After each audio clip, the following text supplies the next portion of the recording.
एक बात बता बेटा, हम्म। तेरी उस लड़की से बात नहीं होती अब?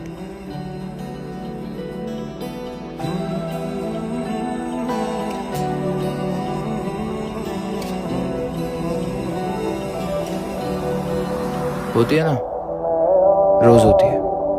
पहले तो बहुत बताता था तू उसके बारे में, अब तो चुप चुप रहता है। ऐसा कुछ नहीं है माँ, बस वो काम में थोड़ा।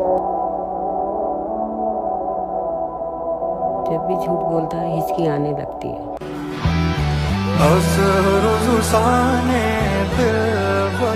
माँ हूँ मैं तेरी, मैं सब जानती हूँ। अब